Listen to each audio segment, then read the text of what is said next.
자, 우리 방금 전 시간에 했던 부분, 그 부분 우리가 살펴보면서 그 교사가 그 외에 스스로 불안정하고 부정적인 정서에 대해서 자기 자신에게 조금 더 넉넉해야 되는지에 대한 배경은 제가 설명을 했어요. 그러니까 우리가 하루 종일 아이들을 좀 돌보다 보면은 어떤 일들이 많으냐면 아이들도 이런 불안정한 감정 그리고 부정적인 감정에 호소를 많이 합니다. 그러니까는 어찌 생각하면 이 집단보육이라는 게 어린 영유아들한테는 사실은 되게 피곤하고 힘든 일이에요. 정말 어린 나이부터 말하자면 좀 편안한 집에서 벗어나서 조금 뭐라고 할까, 사회생활을 해야 되는 어린이집에 아이들이 참여를 해야 되는 거잖아요. 그래서 제가 볼 때는 영유아가 불안정하기도 하고 부정적인 정서를 표현을 하는데 이 부분을 교사가 그대로 수용하기 위해서는 나부터 나의 정신건강부터 잘 살펴야 된다. 이제 이것이 원칙적인 거고, 그렇다면 이거를 수용하고 안정적으로 느끼는 그런 상호작용은 어떻게 하냐.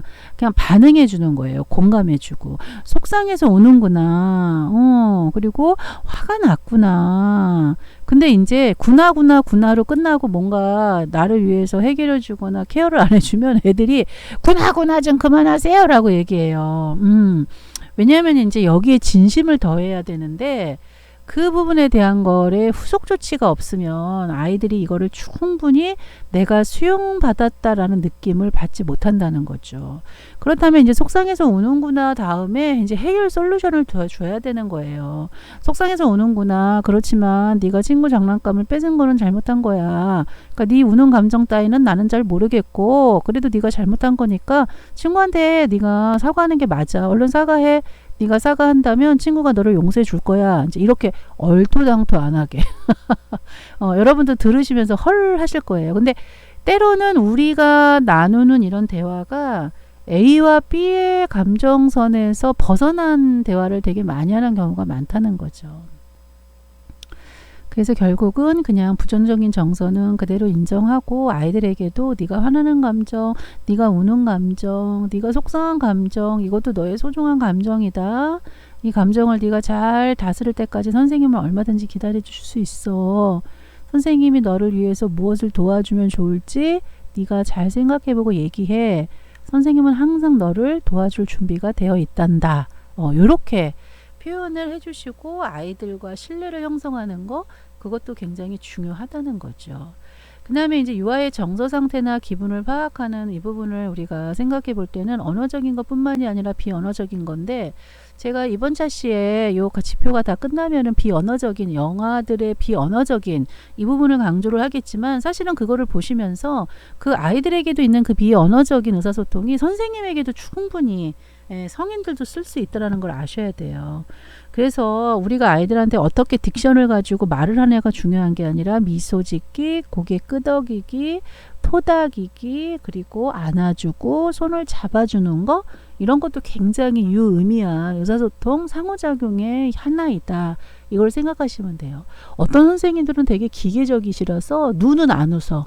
눈은 안 웃고 입만 웃어. 그렇게 정말 기계적인 선생님들도 정말 현장에는 많이 있습니다. 근데 저도 이제 오랜 시간 교사를 더 많이 했지만 사실 그거는 교사의 개인적인 문제도 있긴 해요.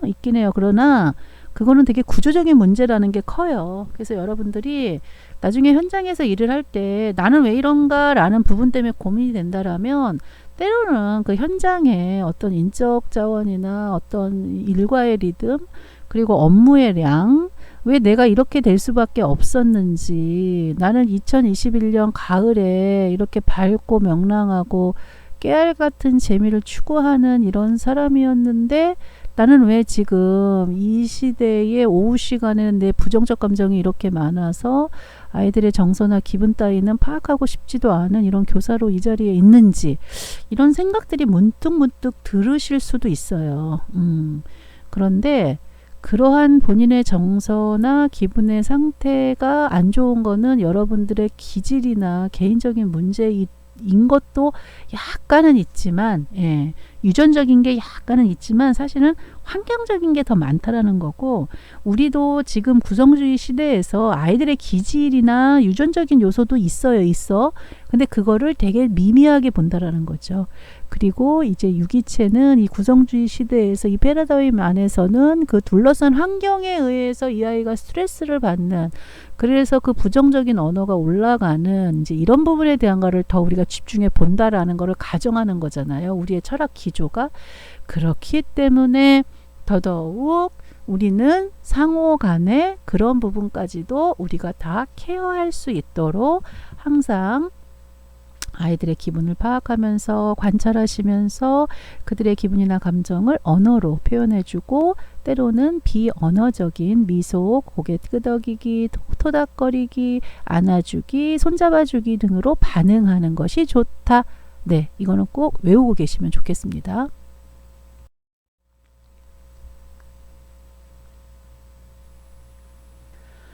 자, 이제 1-4의 두 번째 요소는, 교사는 영유아가 일상에서 자신의 의견이나 생각이나 이런 것들을 또래와 나눌 수 있도록, 즉 또래 간의 상호작용을 격려해라, 이렇게 요약할 수 있는데, 자기의 생각이나 감정을 또래에게 말로 표현하도록, 그러니까 눈물로 하면 안 돼, 손으로 하면 안 돼, 주먹으로 하면 안 돼. 예, 이렇게 아이들이 자기나 감정이나 좋아도 어떨 때 물기도 하고요.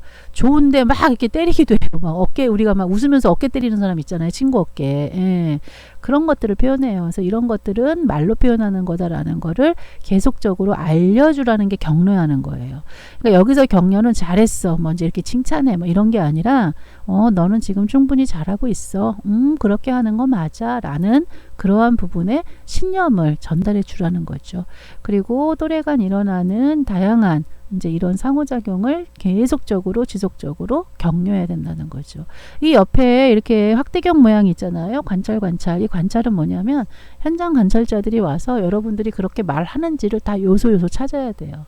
그러니까 이 요소를 외우고 있지 않으면 말을 하지 않겠죠, 교사가 말을 하지 않으면 현장 관찰자가 하루 종일 나를 찾아다녀요. 왜? 이 선생님이 되게 좋은 선생님이니까 이 요소를 꼭 말해야 되는데 왜 선생님이 요소를 왜 말 안 하지? 또래 간에 그렇게 긍정적인 상호작용을 하고 있는 거를 보고 왜 칭찬을 안 하지? 왜 격려를 안 해주지?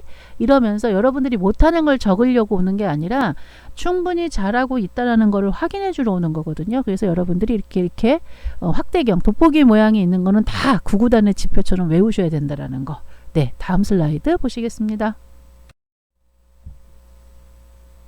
자, 첫 번째, 말로 표현하도록 격려한다. 얘들아, 너희들이 생각하는 거, 너희들이 느끼는 거 말로 하는 게 되게 좋은 거야. 그런데 영아는 말을 못 하잖아요. 그렇죠? 그럴 경우에는 영아의 몸짓을 이해하시고 영아의 몸짓을 그대로 말로 표현해 준다. 누가? 교사가 말로 한다. 왜냐하면 영유아가 또래에게 말로 표현하는데 어려움이 느낄 경우 교사가 영유아에게 언어적인 모델을 보여라 라고 두 번째 V 표시에 되어 있죠. 파란색 글씨로. 굉장히 중요합니다. 그래서 은혜가 찬미를 보고 웃고 있네. 우리 서로 인사하고 안녕하고 인사해 볼까? 이거 다 책에도 있어요. 그죠? 지침서에 있는 내용을 그대로 책에다가 옮기고 책에서 이제 더 풍부하게 이제 저자들이 그러한 예시를 다 써준 거죠. 은혜야 안녕, 손을 흔들어 보자, 안녕. 그러니까 아이가 긍정적으로 누군가랑 상호작용하려고 하는 의도를 빨리 몸짓을 읽으시고 그 아이의 의도를 교사가 언어로 표현하는, 그러니까 애는 지금 말 못해요. 그쵸? 어리니까. 그런데 아이의 언어적인 비언어적인 모든 거를 응, 끙끙, 옹알이 이런 것들을 다 있는 그대로 친구야 누구가 이렇게 너한테 하고 싶대 라는 가교 역할을 한다, 이렇게 이해하시면 되겠습니다.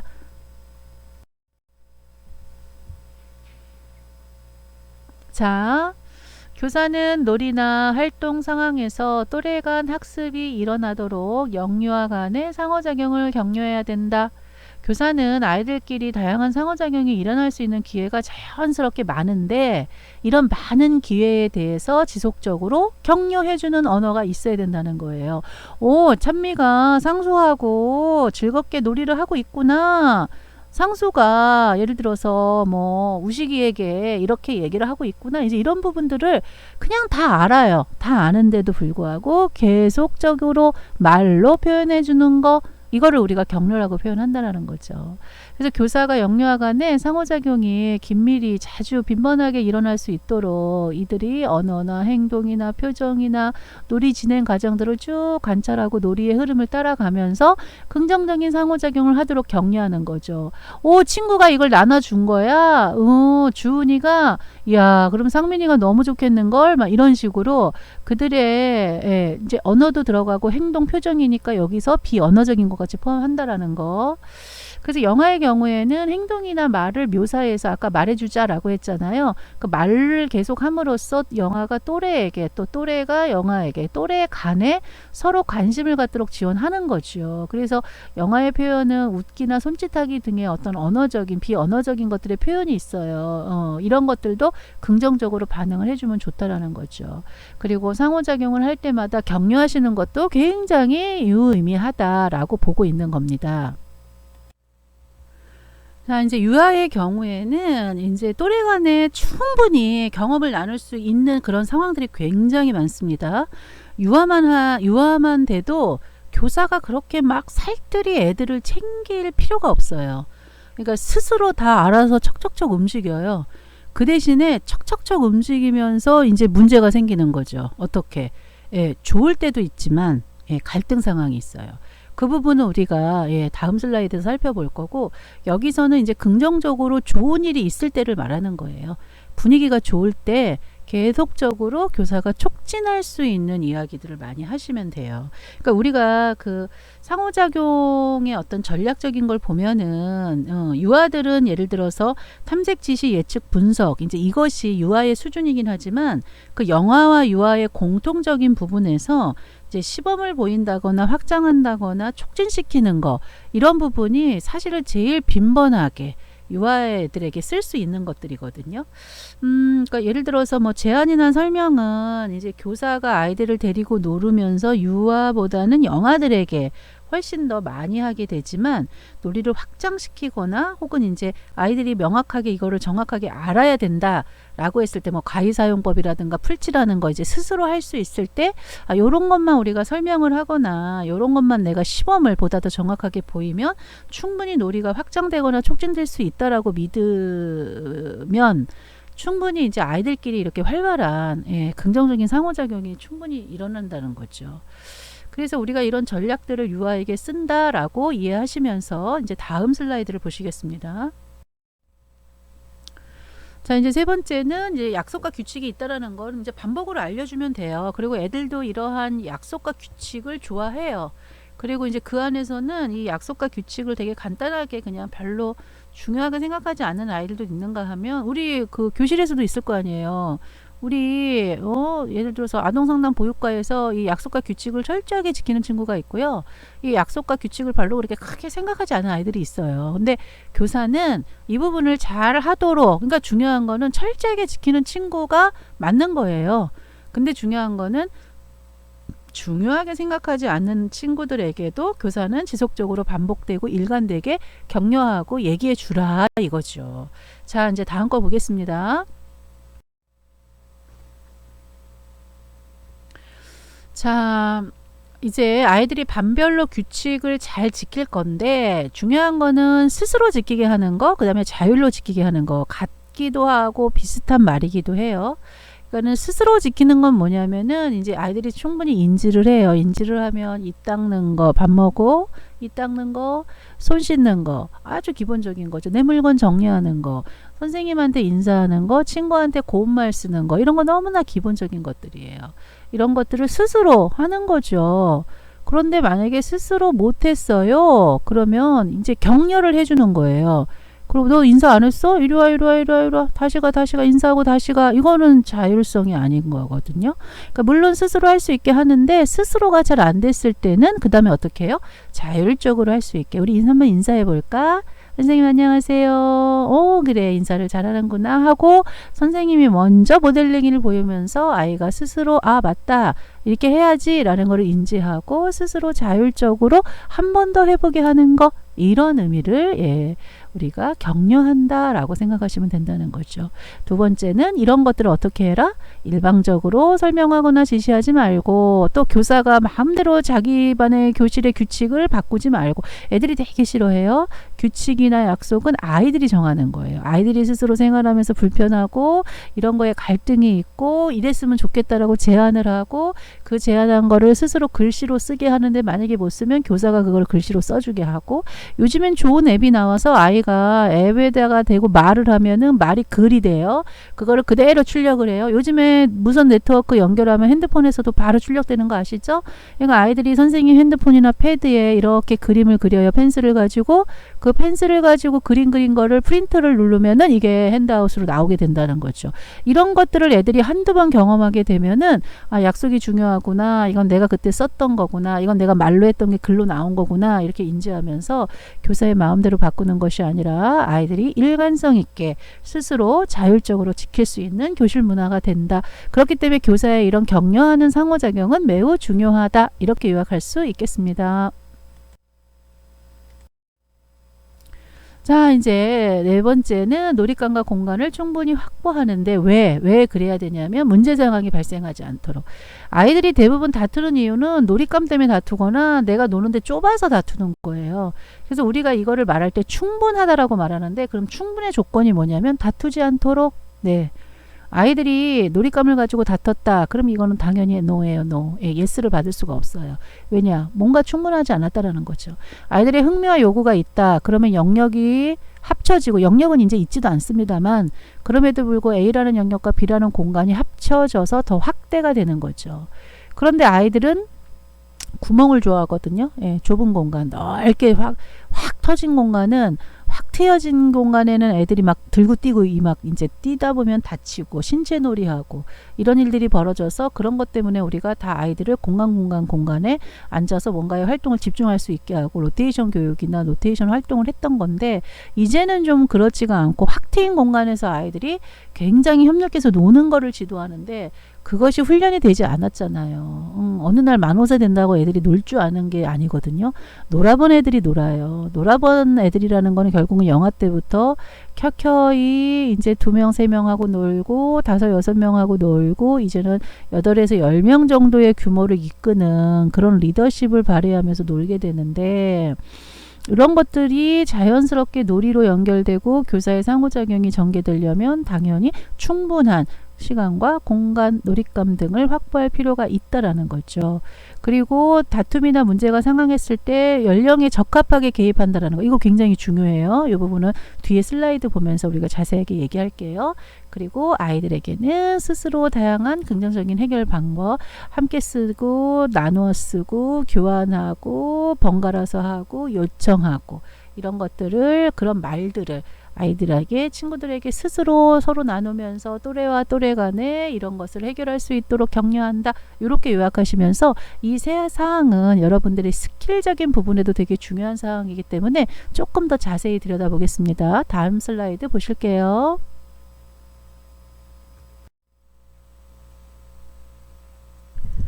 자, 이제 첫 번째.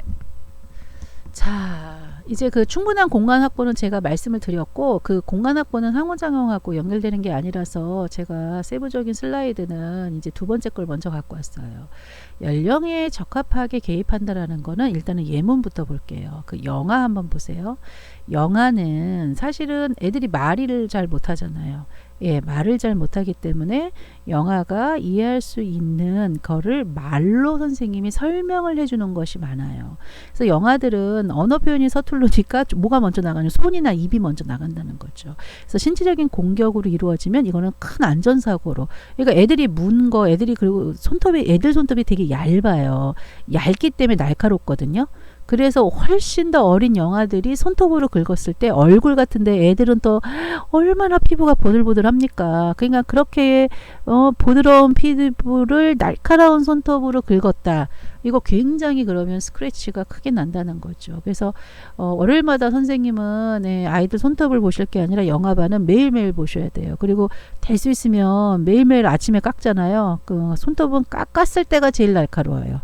그러니까 결국은 날카로운 손톱을 깎아서 더 날카롭게 하는 거죠. 그래서 항상 아이들의 손톱을 매일매일 엄마들이 집에서 조금 자기 전에 이렇게 한 번씩 다듬어 줄 수 있도록 안내하시는 게 좋고, 그럼에도 불구하고 예방도 했고 설명도 했고 했는데 신체적인 공격이 있어서 안전사고가 있다.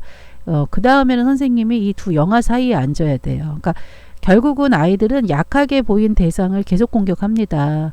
그래서 얘가 만약에 A가 B를 물었다. 그럼 A와 B 사이에 선생님이 앉으셔야 돼요. 이거를 갈라놓지 않으면 아이들은 그거를 조절할 수 있는 역량이나 능력이 아직 안 되기 때문에 그냥 자기가 필요로 하면 욕구적으로 공격적인 행동이 나올 수 있다는 거죠. 그래서 다툼이나 문제가 발생했을 경우 즉시 개입해서, 여기 보세요. 안전사고를 예방해야 된다고 하잖아요. 그러니까 그만큼 영아들은 안전사고가 많고, 그 중에서 이제 물거나 핥히거나 이런 신체적인 공격은 만 1세반에 많습니다. 말이 안 되니까. 그리고 이제 만 2세반 같은 경우는 자기가 자기 발에 걸려 넘어지는 사고가 많아요. 이유는 아이들이 이제 움직임에 대해서 굉장히 다양하게 탐색을 할 수 있기 때문에 막 이제 돌아다니는 게 너무 즐거운 거죠. 그러다 보면은 돌아다니다 보면은 자기 발에 자기가 걸려서 넘어지거나 문턱에 턱을 찍거나 책상 모서리에 눈을 찍거나 해가지고 완전 이건 엄청난 큰 사고가 돼요. 손톱이야 그냥 마데카솔로 어떻게 어머니 죄송해요 넘어가지만, 만이세 같은 경우 자기가 자기 발에 걸려서 넘어져서 이제 열창이라고 해요. 피부가 찢어지는 거. 그러면 꼬매야 되잖아요. 꼬맨 상처는 아무리 요즘에 피부과 기술이 좋다 해도 그 흉터는 없어지죠. 흐리게는 할 수 있어요. 흐리게는 할 수 있는데 그것도 레이저로 해야 돼서 아이들이 컸을 때 해야 돼요. 어릴 때는 못 해요. 그러니까 결국은 엄마들이 이 상처가 아물어도 그 흔적을 볼 때마다 이제 선생님에 대한 서운함이 계속 폭발적으로 증가하죠. 그래서 안전사고는 사실상 예방하는 게 중요합니다. 그래서 예방하는 방법은 뭐냐면 거리 확보예요. 거리 확보. 그래서 영화관에 무조건 문제가 발생했다 하면 안전을 확보한 후에 A와 B를 떨어뜨려 놓고 그 사이에 교사가 거대한 벽처럼 서 있어야 된다. 그리고 이제 긍정적인 행동을 할 수 있도록 지속적으로 부정적인 감정을 표현하지 마시고, 아이들이 나를 보고 배운다 생각하셔서 항상 웃으면서 이제 이렇게 할 수 있겠니? 이렇게 좀 해주겠니? 네가 나를 도와주니 고맙구나. 참 잘했구나. 이제 이러시면서 긍정적인 모델링을 하셔야 된다라는 거죠. 그래서 은혜가 찬미의 놀잇감을 가져가서 화가 났구나. 이번에는 상수야 이거 가져가도 돼? 라고 물어보겠니? 그러면 미애도 화가 나지 않고 재미있게 놀이할 수 있을 것 같아. 라고 예를 들어서 이제 동그라미 세모에 아이들 이름을 각각 붙여서 이야기를 해보셔도 좋을 것 같습니다. 자, 이제 다음 슬라이드 보시겠습니다. 아까는 연령에 적합하게 영아를 살펴봤잖아요. 그쵸?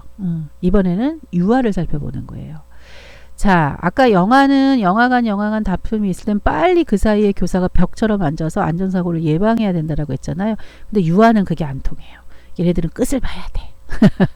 그래서 영유아간 다툼이 문제나 이제 이런 것들이 발생을 했어요. 갈등이 발생했을 경우 교사가 그거를 해결해 주시면 큰일 나요. 아이들의 부정적인 감정이 다 켜켜이 쌓입니다. 그래서 교사가 결론을 바로 내리지 않습니다. 일방적으로 정리하지 않아요. 그리고 상황을 살펴서 적절하게 지켜보면서 어느 타임에 도움이 필요한지를 아이들이 스스로 해결할 때를 기다렸다가 기회를 먼저 줬다가, 그리고 이제 애들이 스스로 해결이 안 된다는 걸 알면 얘기를 해요. 선생님이 이렇게 해주셨으면 좋겠어요 라고 이야기를 합니다. 그럴 경우 선생님이 세세하게 들어봤던 내용을 가지고 아주 현명한 대안을 제시해야 돼요. 그러니까는 A 편을 들면 B가 삐지고요. B 편을 들면은 A가 삐져요. 이런 부정적인 감정이 있어서 조기에 중재가 되고 선생님이 스스로 해결을 해버리잖아요. 그럼 애들이 마음에 그것을 갖고 있다가 안갚음을 해버립니다. 안갚음을 하게 되면 더 큰 사고로 이어져요. 그래서 우리는 아이들의 입장을 모두 들어보고 또 서로가 공평하다고 느끼는 문제를 해결하기 위해서 어떻게 해야 하는지 스스로 생각을 해보게 하고, 스스로 생각한 거를 이야기해보게 하고, 너의 입장은 이렇지만 친구의 입장은 이렇대 라고 해서 상대방의 입장을 생각해 보게 하는 거죠. 그러면 아이들이 여기서 조망 수용 능력이라고 그래요. 우리가 사회정서 교육에서 배우셨을 건데, 네 마음과 내 마음은 다르다. 이거를 아는 게 마음이론이거든요. 이 아이들이 마음이론을 획득하고 나면 내 생각과 친구의 생각은 달라? 이거를 알게 되면은 이제는 내 마음은 이렇지만 친구는 다르게 볼 수 있어 라는 걸 충분히 인정하고, 친구, 조망 수용이라는 거, 조망은 뭐냐면 우리가 전망권이라 해서 왜 널리 두루두루 보는 거를 말하잖아요. 조망 수용 내용은 멀리 보고 넓게 보고 이거를 받아들이는 이런 능력을 말하는 거죠. 그래서 상대방의 입장을 이제 알아채는 거죠. 그래서 결국은 얘네들이 스스로 해결을 했다면 정말 이거는 칭찬해줘요. 격려가 아니에요. 칭찬. 잘했어.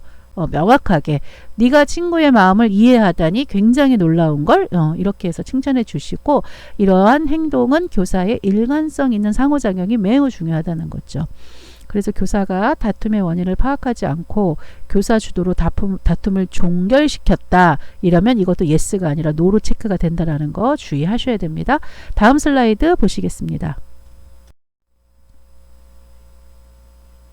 자, 이제 이게 마지막 슬라이드예요. 이제 3주차, 우리가 3영역 관련은 또 우리가 3교시에 해야 할 일이 있기 때문에 오늘은 이제 지표는 여기서 보고 3영역에 몇 개 안 돼요. 몇 개 안 되는 건 이제 8주차에 조금 이제 1시간을 마련해서 보도록 할게요. 영유아가 다양한 긍정적 해결 방안을 사용하도록 격려하는 겁니다. 근데 그 부분에서는 4가지 기법이 있어요. 요청하기, 교환하기, 함께 쓰기, 번갈아 하기. 한번 슬라이드 보세요. 내가 그거 가지고 놀아도 되니? 하고 친구한테 물어보는 거죠.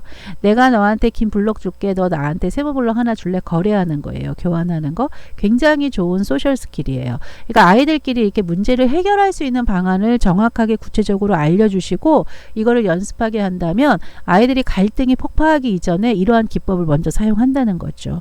우리 함께 가지고 놀자. 너도 쓰고 싶고 나도 쓰고 싶다라고 하면 우리 같이 가지고 놀자. 영아는 절대 이게 안 되는데 유아는 충분히 가능하고요. 이러한 소셜 스킬, 즉 사회적인 기술을 다 배워야만 합니다. 배워야만 얘네들이 최후의 통첩인 너랑 안 놀아 이런 소리 안 듣게 되죠. 그러니까 예를 들어서 너랑 안 놀아 라는 게 우리가 연애할 때 남자친구한테 여자친구한테 들으면 안 되는 말이기도 하지만 이게 영아기 유아기 때는 굉장히 중요한, 얘들의 목숨이 달린, 생사가 달린 아주 중요한 것들이에요. 그리고 이제 네가 먼저 다 논 다음에 그냥 나한테 줘 하고 순서를 정해서 이 아이들이 순서대로 나눠 쓰는 것, 이런 거를 배우게 된다는 거죠. 그래서 이제 한 가지 방법이 또래에게 통하지 않기 때문에 다른 대안을 가지고 이제 아이들도 스스로 제안하고 규칙과 약속을 만들 수 있게 허용하시는 게 좋고요. 영유아가 다양한 해결 방안을 사용할 수 있도록 교사가 모델링을 제시하는 것도 훌륭한 방안이라고 생각을 합니다. 이렇게 어렵게 우리가 이렇게 3시간에 걸쳐서 지표에 대한 부분을 잘 살펴보았어요. 자, 요약은 우리가 8주차에도 제가 한 번 더 하겠지만 이제 그냥 7주차 이왕에 다 그래도 끝났으니까 하나 생각하자면, 상호작용은 너랑 나랑 이야기하는 거예요. 그런데 절대로 영유아 위에 교사가 있지 않습니다. 상호간에 내 마음도 좋고 네 마음도 좋아야 돼요. 누이 좋고 매부 좋고. 그러한 말을 할 수 있도록 항상 아이들과 대화를 할 때 상대방의 입장에서 내가 보다 더 손해보고 네가 더 좋았으면 좋겠다라는 관점으로 이야기를 하시면 좋겠다. 교사도 로봇가 아니기 때문에 부정적인 감정이 있을 수 있다. 부정적인 상호작용 할 수도 있다.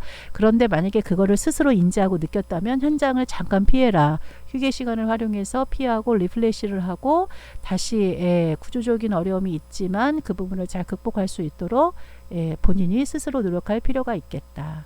이렇게 요약하면서 우리 다음 리뷰하는 내용 한번 다시 살펴보도록 하겠습니다. 자, 이거 기억나시나요? 이거 우리가 비언어적인 의사소통 할 때 이제 이거 조사하라고 했어요. 비언어적인 의사소통이 뭐냐? 우리가 평가지 지표를 통해서 많이 배웠어요. 충분히 검토했어요. 온정적이고 비언어적인 의사소통은 결국은 이제 영아 놀이의 비언어적인 이 아이들의 몸짓, 행동, 요구 이런 거를 우리가 알아채는 거죠. 이거를 알아채게 되면은 결국은 영아의 놀이가 촉진되기도 하고 확장이 된다는 거죠. 그러면서 애들은 오히려 놀이가 더 확장되니까 더 놀이가 즐겁겠죠. 놀이가 즐거우면 놀이가 연장이 되는 거예요. 연장이 된다는 건 그만큼 놀이에 빠져 있는 거예요, 아이들이. 그럼 애들이 이게 얼마나 재미있는 경험이 되겠어요? 이 재미있는 경험을 누가 줬어요? 교사가 준 거잖아요. 그래서 애들이 선생님을 보러 어린이집에 오는 거예요. 그래서 영아의 신뢰감과 교사의 신뢰감이 형성이 되는 거죠. 그래서 교사의 이 비언어적인 상호작용, 눈짓, 표정, 어깨 토닥임, 엉덩이 토닥이는 거, 껴안아주는 거, 스킨십 해주는 거 너무너무 중요하다. 우리가 앞서서 평가인증 지표에서도 살펴보았듯이 중요하고 우리가 이렇게 각자 조사한 내용으로도 중요한 걸 알았다. 비언어적인 상호작용은 언어적인 것보다 훨씬 더 사람에게 감정적인 전달을 즉시 즉각적으로 깊이 있게 할 수 있어서 분명하게 이거는 신뢰감을 형성하는데 굉장히 효과가 크다는 거죠. 그래서 우리가 상호작용의 방법과 이런 유의점을 지표를 통해서 살펴본 것으로 자세하게 여러분들이 잘 인식할 필요가 있다라고 생각하시면 되겠습니다. 자, 이제 다음 슬라이드 보시게요.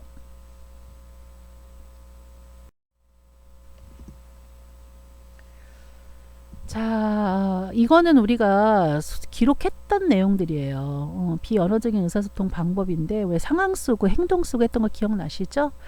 그러니까 우리가 아이들하고 눈높이를 맞춘다는 건 뭐냐면 작은 키와 신체를 맞추는 거예요. 그리고 요즘에는 눈높이를 뛰어넘어 마음 높이를 맞추는 것까지도 질적인 상호작용이라고 한다라는 거죠. 그리고 아이들과 상호작용을 할 때는 우리가 스킨십을 그냥 함부로 하면 안 돼요. 영아한테 함부로 다가가면 영아가 우리를 거부할 수 있어요. 그래서 접촉의 강도는 약하고 부드럽게 해야 되고요.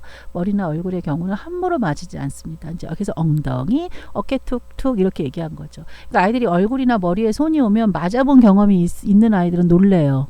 우리는 그냥 머리를 이렇게 쓰다물려고 했는데 엄마가 조금 학대하시는 엄마라서 막 애들을 막 쥐어 팬다.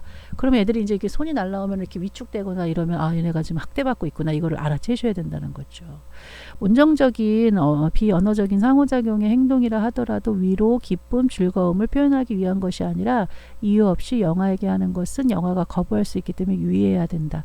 그러니까 우리가 아이들의 어깨를 톡톡 치거나 표정으로 짓거나 이런 것들도 비언어적인 상호작용은 아이들도 우리를 거부할 수 있는 권리가 있는 겁니다. 그래서 아이들이 충분히 그것이 좋지 않을 때는 거부할 수 있어요. 거부한다라면 선생님이 생각해 보셔야 돼요.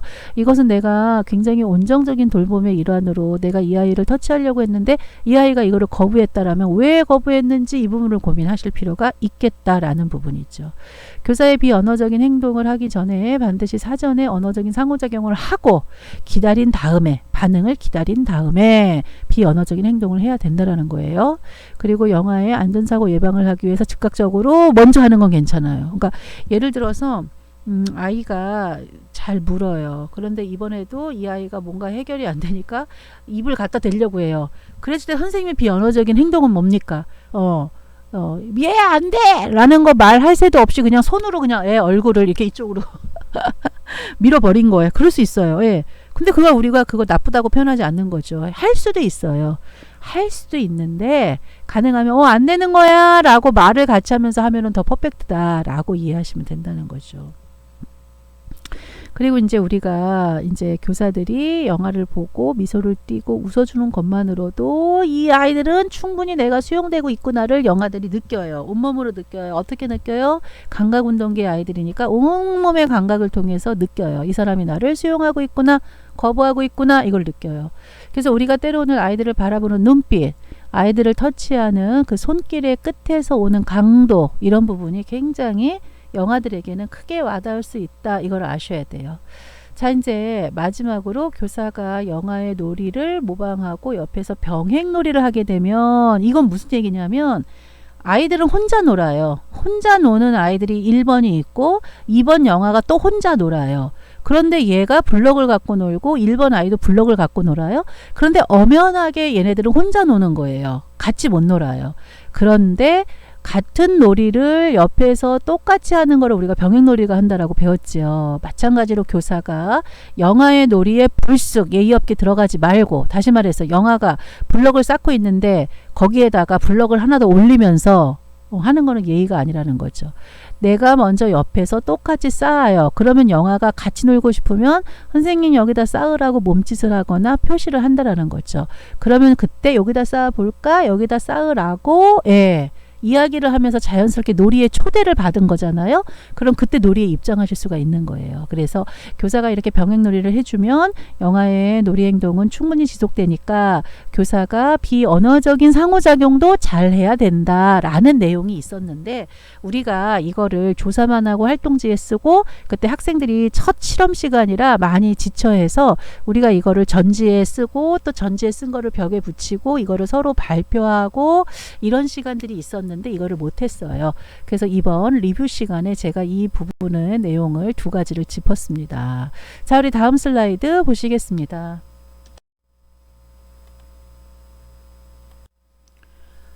자, 이 부분에 대해서 설명드릴게요. 우리가 5가지의 부정적 행동, 문제 행동, 부적응 행동, 뭐 이제 이렇게 해서 살펴보았고, 각 조별로 1, 2, 3, 4, 5, 5명씩 그 중에서 번호 정해서 하나씩을 했고, 이거를 담당하는 거는 각각의 번호가 있다라고 했어요. 이때 백신 접종 때문에 모든 친구들이 질문을 해서 이 사례에 대한 거는 제가 참고 자료로 다 안내를 해 드렸어요. 그 참고 자료는 이제 다음 슬라이드에서 제시되어 있는데, 이렇게 행동을 할 때 우리가 정말 이 부정적인 이런 행동 앞에 긍정적으로 이제 어떻게 행동 지도를 해야 되는지 이런 부분을 우리가 이제 사례로 진행을 했는데, 요 5가지 사례에 대해서 다음 슬라이드에서 내용 보시면서 우리가 다 같이, 왜냐면 각자 하나씩밖에 안 했으니까, 그 부분을 다 같이 5가지의 사례로 살펴보도록 하겠습니다. 다음 슬라이드 봐주세요.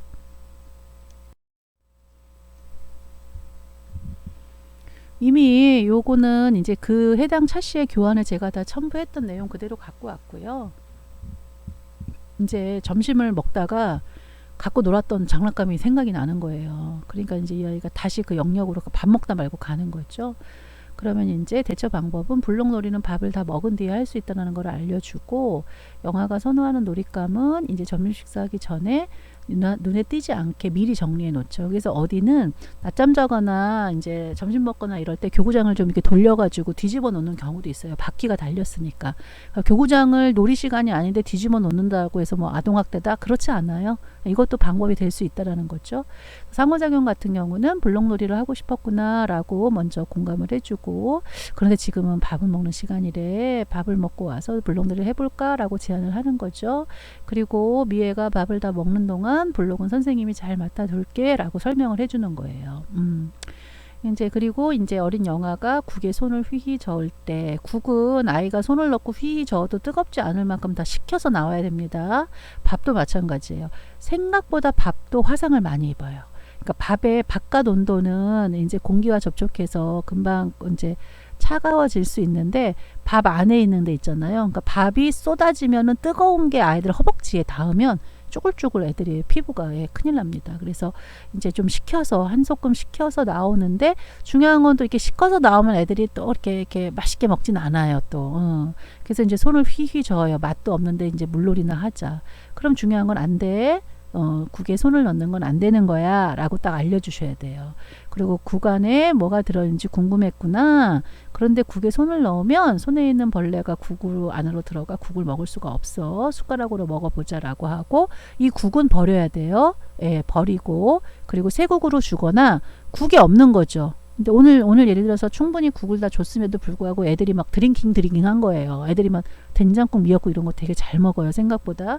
그래서 국이 없어요. 근데 국도 없는데 밥도 먹기 싫은데 얘가 이랬어.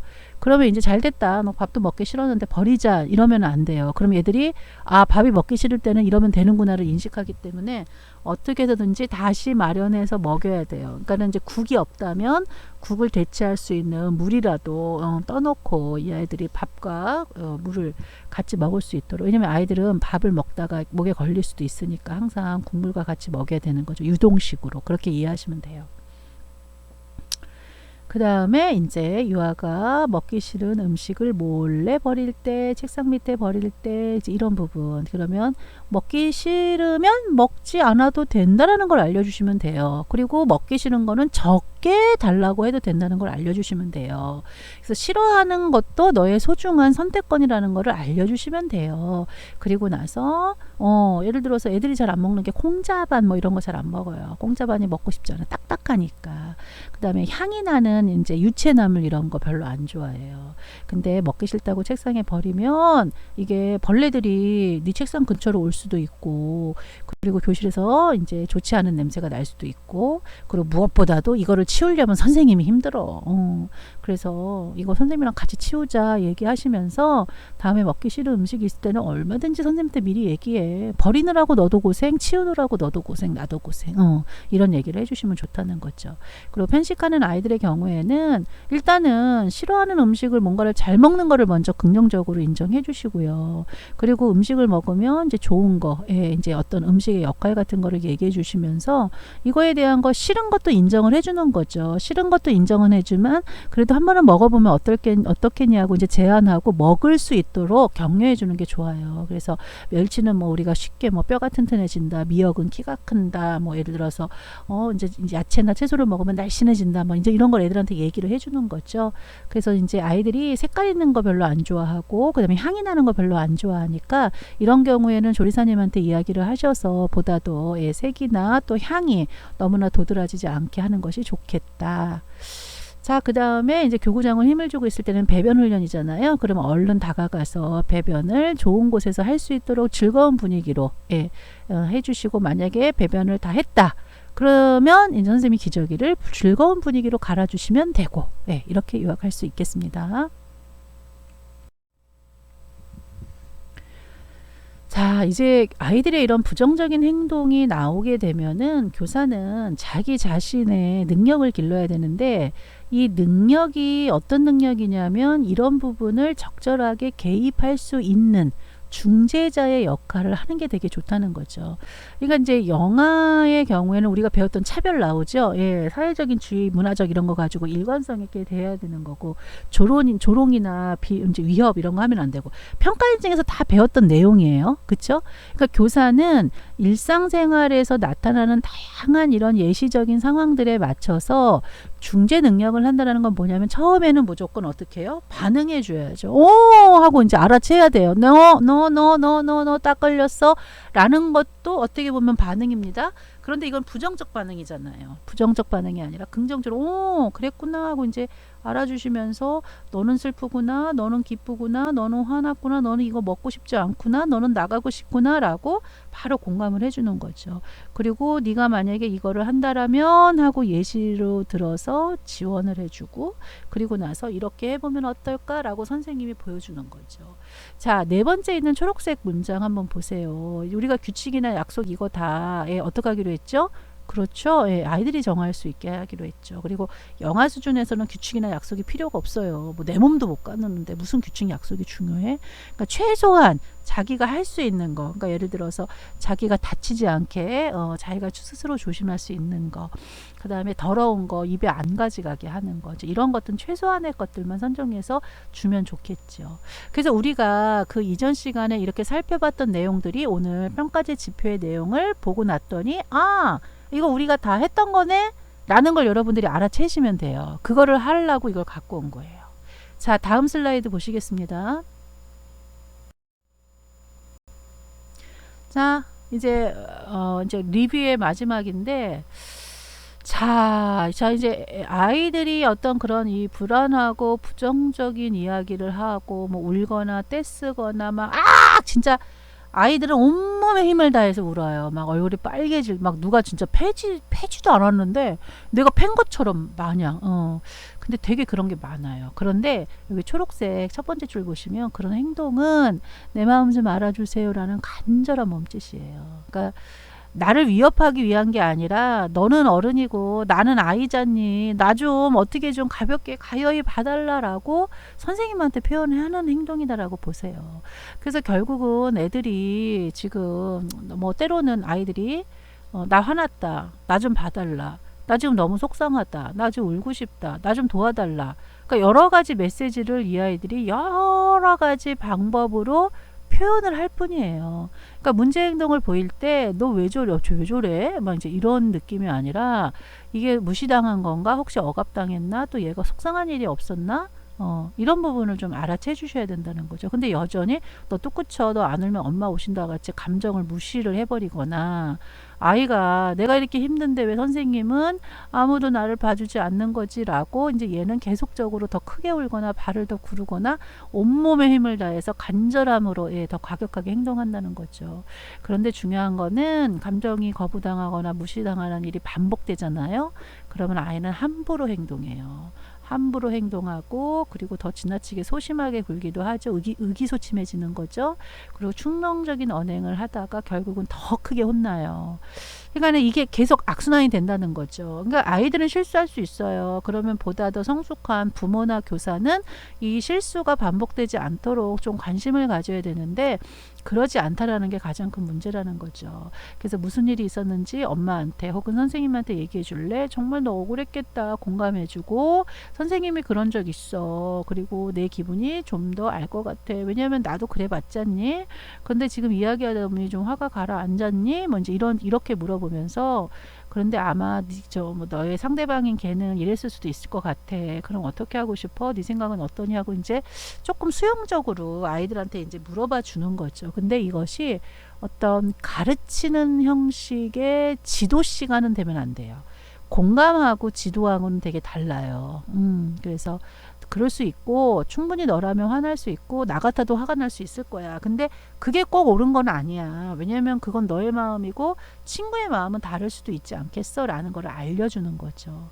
그렇게 아이들의 부정적인 정서가 아이들에게 영향을 미치지 않도록 좀 선생님이 이런 부분을 다 수용하고 긍정적으로 격려해 주시는 것이 좋겠다. 이렇게 요약하시면서 우리가 지난 시간 학습 내용을 리뷰를 마치도록 할게요. 다음 슬라이드 보시겠습니다.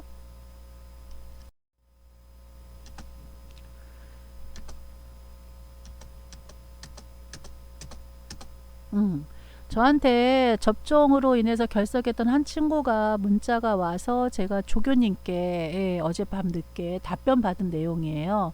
그래서 백신 접종으로 5주차, 6주차 학교 대면 수업에서 결석했던 친구들은 학과 사무실로 가서 접종을 맞았다는 증거 서류와 출석 인증 요청서를 제출을 하세요. 그러면 이제 저한테 학생들의 출석 인증 요청서를 이제 주시면 제가 그거를 확인해서 여러분들의 출석을 제가 수기로 수정해서 학교에 마지막에 제출을 하게 됩니다. 그래서 제가 예를 들어서 당일날 안 온 거는 안 온 거고, 그쵸? 백신 때문에 안 왔든 또 경로 학생처럼 뭐 몸이 아파서 못 왔든 간에 자기의 상황에서 구제받을 수 있는 출석 인정에 대한 거는 제가 확인하는 것이 아니라 학과 사무실에서 확인한다 하니 백신 말고도 몸이 아파서 못 왔다 그러면은 아마 진료 확인서 이런 거 정도 내면은 다른 학교 같은 경우는 다 출석 인정이 되니까 당일날 갔다 이제 그런 부분은 각자 알아서 잘 학교로 제출하시면 됩니다. 두 번째 공지사항은 다음 슬라이드에서 말씀드리겠습니다.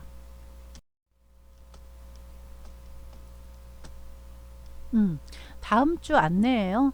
다음 주 안내에는 지금 우리가 살펴보지 못했던 상호작용 이 부분에 대한 거 하고 또 이제 우리가 그동안 앞서 실습했던 이제 온라인일 때 했던 학습 활동 그리고 이제 우리가 만나서 했던 대면으로 했던 것 중에서 뭐 이제 결석을 했거나 뭐 백신 때문에 못 왔거나 이래서 못 했던 거 이런 거를 포함해서 다 실습 내용 정리가 이제 다 될 수 있어야 됩니다. 그래서 제가 이 부분은 이제 미비한 친구들이 누구인지는 이제 8주차 때까지는 다 개별적으로 아마 안내가 갈 거예요.